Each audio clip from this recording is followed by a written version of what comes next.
Today is the day podcast. What is happening with me, Danny Malloy, and Jack Gray? Jack, how are we, sir? We are all good in the hood. Yourself? I'm absolutely amazing. How's your week been? Oh, how has it been? Let's just say it has not been the best of weeks. Why? What has been up, lad? Why has it not been the best of weeks? Man has had the cold, so I've been out of action. No 5 for 5 this week for the first time in a while, which I'm really disappointed at, and not enough work done at all, to be honest. Well, I think that kind of segues perfectly into what we are going to be talking about today. Today on this episode, we're going to kind of be doing what we did in the last episode, and we've took a video where they talked about 25 things you need to do in order to be fully productive. So in this episode, we're going to talk about these 25 things and break them down. So, Jack, point number one of 25 things to do in order to be productive is to look at the quality of your sleep, diet, and exercise will determine your energy levels. How do you feel about this? About sleep, it's just facts on facts. Sleep's probably the most important thing. It's literally is the most important thing for your recovery, your health, just everything. To be honest, it's like the number one driving factor. So, yeah, what's your thoughts on that? On sleep, I have a mixed opinion on this. I'm going to play devil's advocate because when we kind of look at, say, all the big CEOs and all the people who've built massive wealth and success, they always talk about when they were on their come up and they were grinding, they were having like Arnold Schwarzenegger is a prime example of this. He talks about like, oh, if you can't sleep for 8 hours, you can sleep for four, but just sleep faster. You know what I mean? And there's the saying like, oh, you can rest when you're dead. What's your opinions on that? Do you think that's like a susceptible viewpoint to have in order to achieve your highest form of success? I think it's an acceptable point, but not long term. In the sense that you could do it for like a period of time, but there will get to a point where like your body does need rest, and rest is crucial. It's the most important driving factor to be successful, in my opinion. Because without rest, you can't think clearly, you can't make better decisions. You can't optimize what you're trying to do to the best of your ability, in my opinion, without proper sleep. But in saying that, now, you know people say 8 hours, so sometimes 6 hours is grand. It's just sustainable wise. If you're having 5 hours if you're having below 6 hours sleep, I just don't think it's sustainable in the long term. Short term, yes, a month, maybe 2 months, 3 months, maybe even. But after that, you're just going to be a point where your body's not going to be able to cope, and you're not going to be able to make good decisions and get to where you want to be because of the clear head, clear thinking without enough sleep. What's your thoughts on that? There, do you think sleep is something that it should be a priority, or do you think it's something that it shouldn't be looked at as something that's essential, in the sense like rest isn't as important as what people say it is? Do you think that's the case?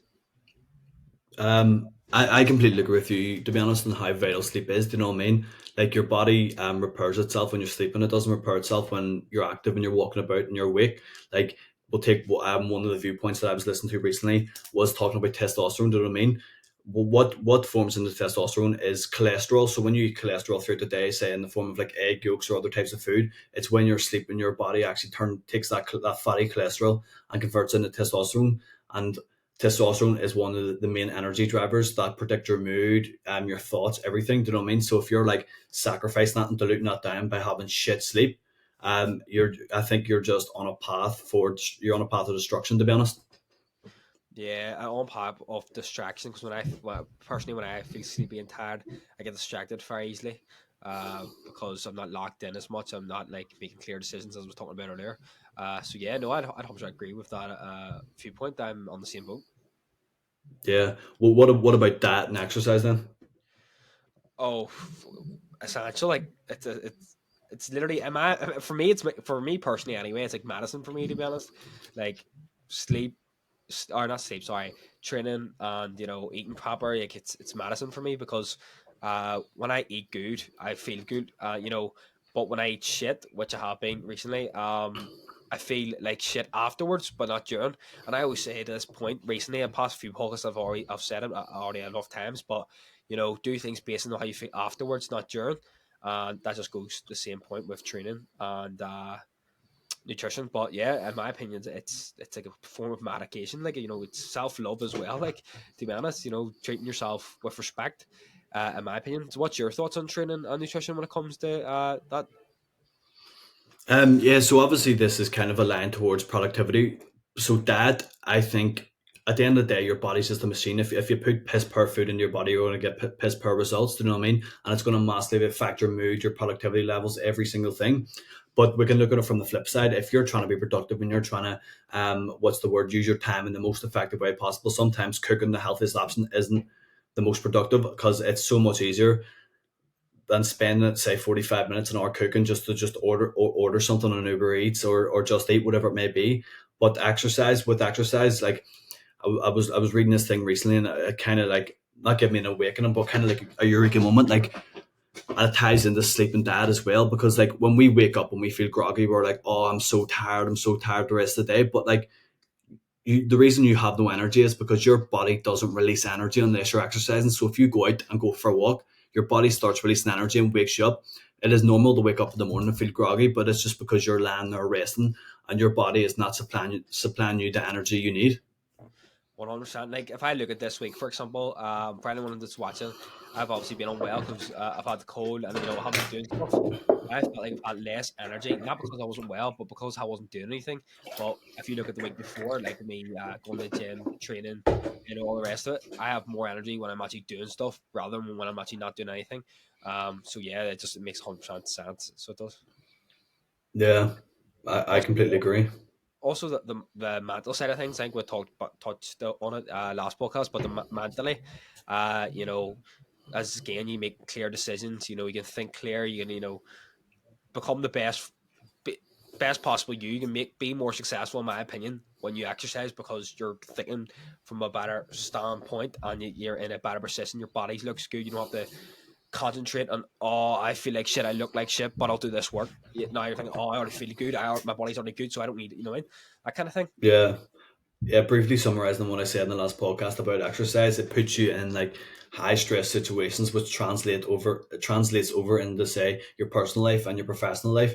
Like your body and your mind gets used to high stress environments and high stress situations when you're in the gym or you're exercising. So it translates and benefits you massively when it comes to other situations in your life. Yeah, I'd 100% agree with that. So, should we go on to the next point? It says here on the thing, it says write down your three priorities every day.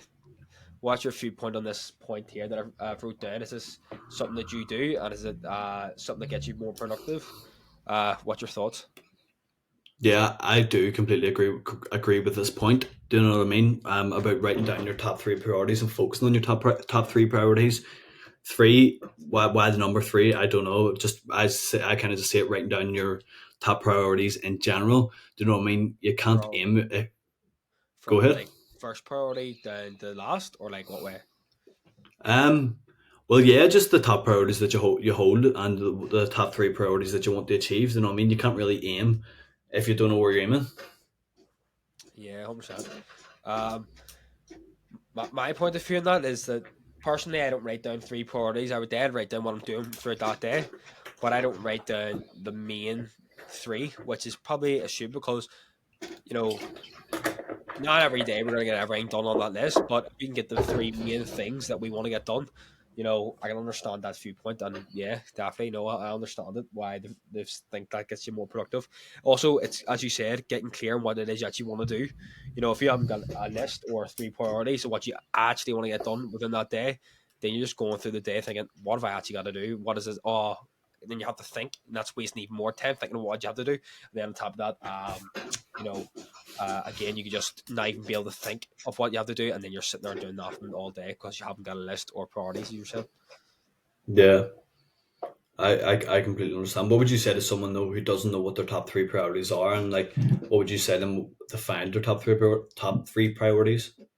I would tell them to look what it is you're doing now, and write that. I would get them to write down a list of things that are currently doing on a regular basis, and then look at them things and think, what is it out of them list of things that you don't want to do. So then they get clear on what it is that you don't want to be doing within them time periods that they were currently doing.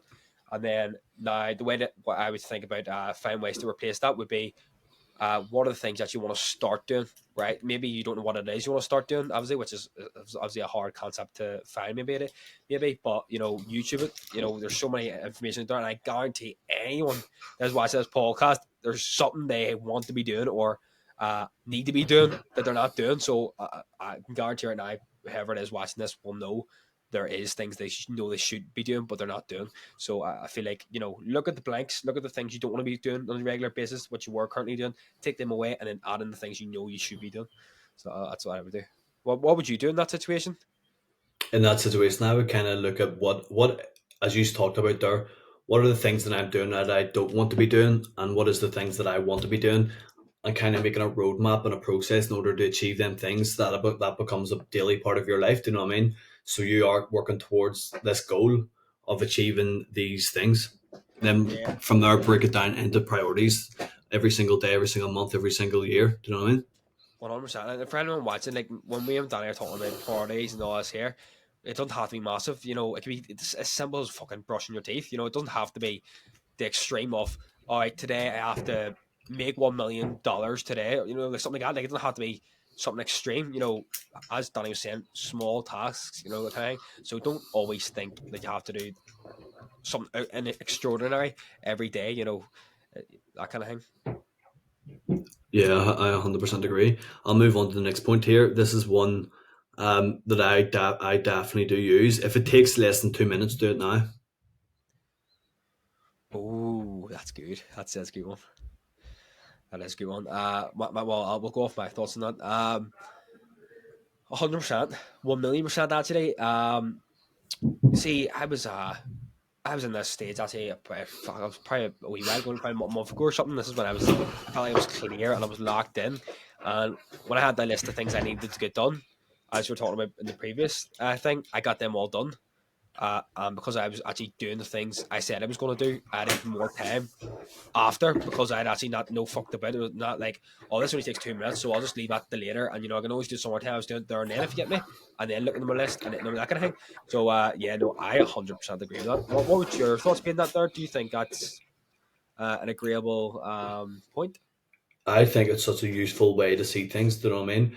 Like, and don't get me wrong, I am completely a victim of procrastination at times. Do you know what I mean? Like, say when I'm editing clips for the podcast that I post on TikTok and Instagram and stuff for the pages, I will put them off. Do you know what I mean? But when I start doing it, like it doesn't actually take that long. It takes maybe like 5-10 minutes max. But like I build it up in my head like, oh, this is such a pain in the hole to have to do this here. But once you like, even if you take these 2 minutes to commit 2 minutes, once you commit to 2 minutes, you're just gonna finish it. Do you know what I mean? Especially if it's a short task like that. Yeah, it's like me and you talk about this all the time, and I shared something. I don't know if I think you heard it that day. It was yesterday. I actually shared it. It's like your first workout is going to be shit.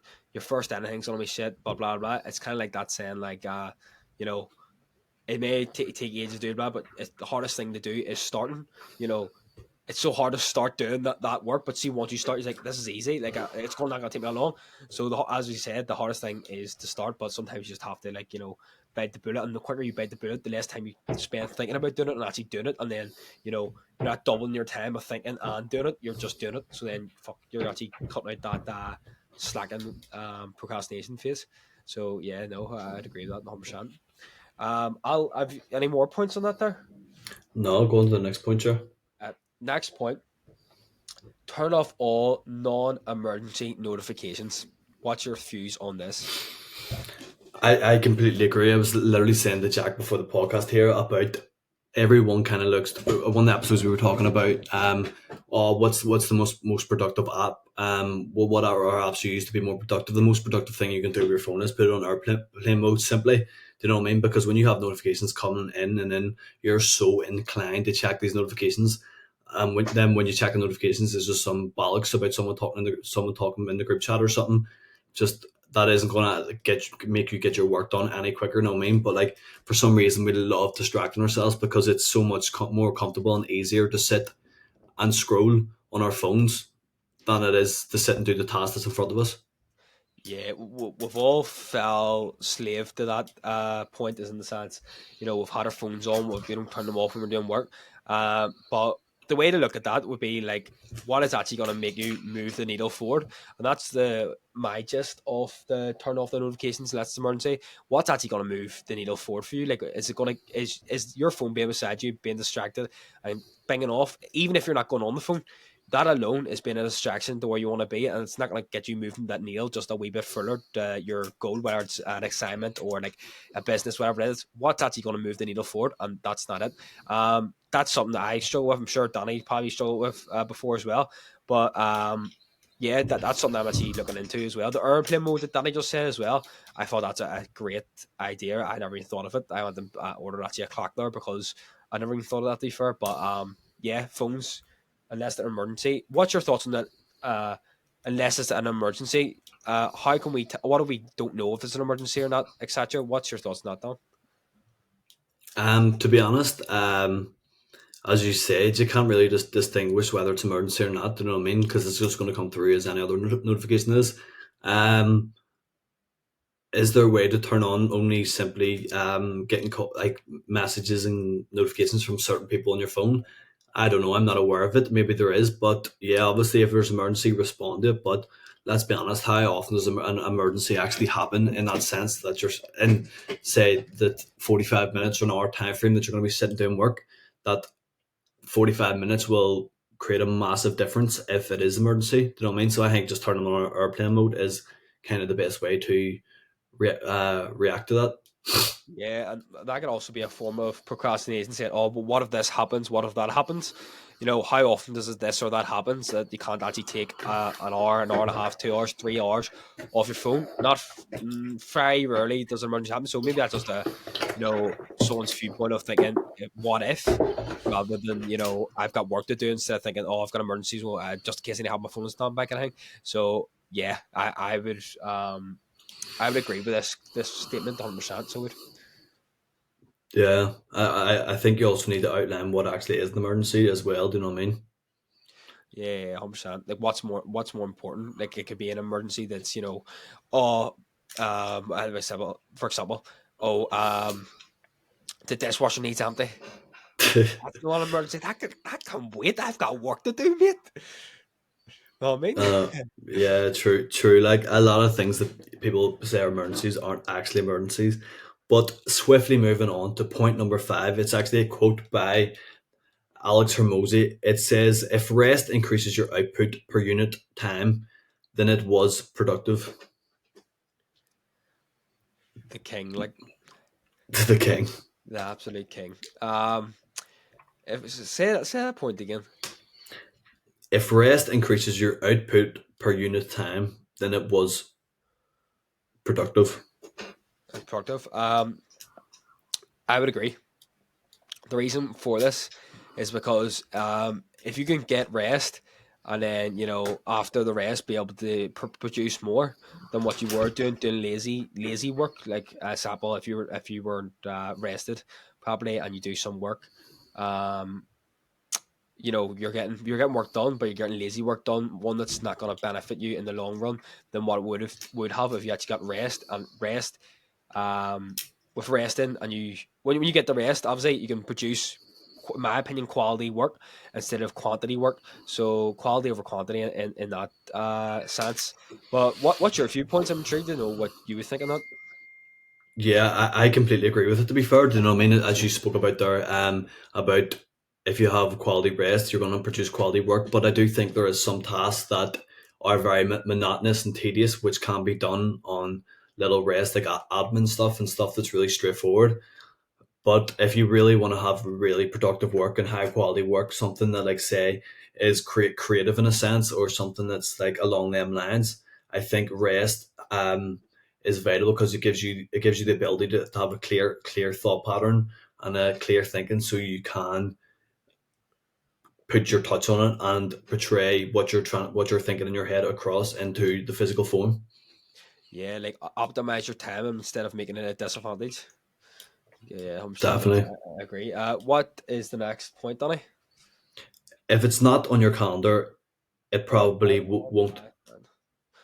Go ahead. I had one. That was mine. Oh, that was yours one. I'll say it. Let me just say it anyway. Yeah. If it's not on your calendar, it probably will not happen. If it's not on your calendar, it probably won't happen. Oh, I would agree. It's for example, point recently, me and Danny obviously on a Friday night at about 8:30. We normally talk about the podcast and see what we're doing on the Sunday. That wasn't on my calendar. I didn't schedule my week. That's what happened. Missed it. So probably not gonna happen. So yeah, and people may look at that and think, oh, but I never schedule my events and I never know when they're going to happen. I just remember it in my head. What's your thoughts on the people who do that?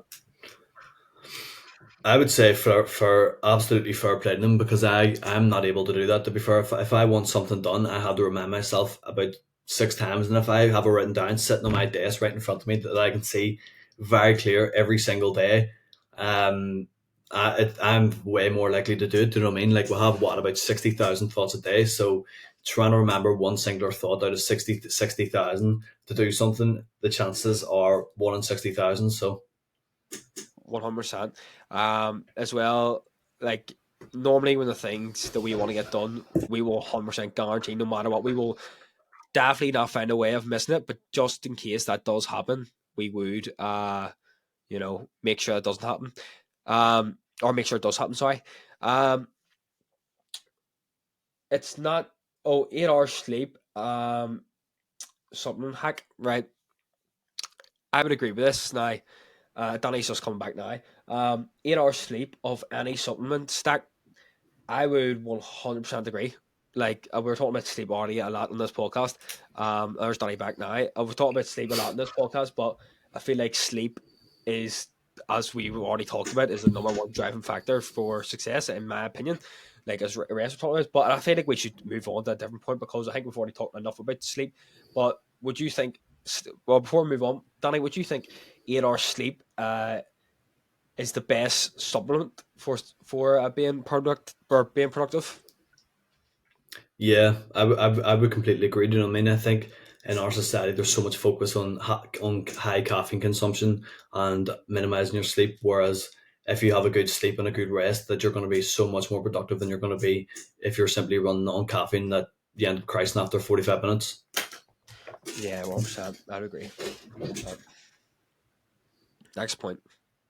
Next point: if you're procrastinating on something, make a deal to work on it for just 2 minutes. Oh, my mic's falling here. Make a deal to work on it for just 2 minutes. Yeah, Hold on, I'll fix my mic here. I got it now. It's about to fall off, I think. It should be grand. So work on it for just 2 minutes. Yeah, I would agree because as me and Danny have already talked about starting is the hardest bit. So if you make a deal and make it on 2 minutes, once you get that 2 minutes done, you're gonna realize, oh, that's actually not as bad as I first anticipated. So yeah, I'd 100% agree. the here, Jack. I think Dan?